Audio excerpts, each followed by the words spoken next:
Genesis chapter 47.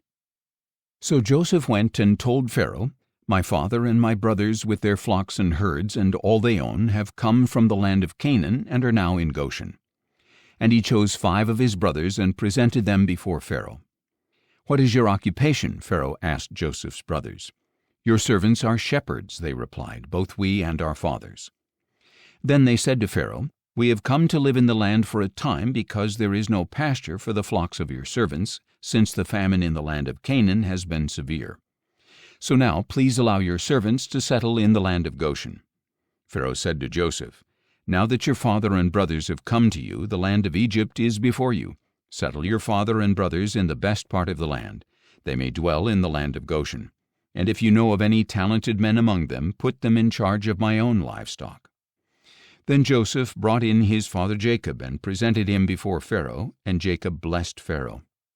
"How many years have you lived?" Pharaoh asked. "My travels have lasted 130 years, Jacob replied. "My years have been few and hard, and they have not matched the years of the travels of my fathers." Then Jacob blessed Pharaoh and departed from his presence. So Joseph settled his father and brothers in the land of Egypt and gave them property in the best part of the land, the district of Ramesses, as Pharaoh had commanded. Joseph also provided his father and brothers and all his father's household with food for their families. There was no food, however, in all that region because the famine was so severe. The lands of Egypt and Canaan had been exhausted by the famine. Joseph collected all the money to be found in the land of Egypt and the land of Canaan in exchange for the grain they were buying, and he brought it into Pharaoh's palace. When the money from the lands of Egypt and Canaan was gone, all the Egyptians came to Joseph and said, "Give us food. Why should we die before your eyes, for our funds have run out?" "Then bring me your livestock," said Joseph. "Since the money is gone, I will sell you food in exchange for your livestock."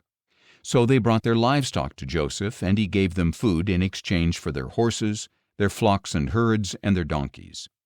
Throughout that year he provided them with food in exchange for all their livestock. When that year was over, they came to him the second year and said, "We cannot hide from our lord that our money is gone, and all our livestock belongs to you. There is nothing left for our lord except our bodies and our land. Why should we perish before your eyes, we and our land as well? Purchase us and our land in exchange for food. Then we, along with our land, will be slaves to Pharaoh. Give us seed that we may live and not die, and that the land may not become desolate." So Joseph acquired for Pharaoh all the land in Egypt. The Egyptians, one and all, sold their fields because the famine was so severe upon them. The land became Pharaoh's, and Joseph reduced the people to servitude from one end of Egypt to the other. However, he did not acquire the priests' portion of the land, for it had been given to them by Pharaoh. They ate the rations that Pharaoh supplied, so they did not sell their land.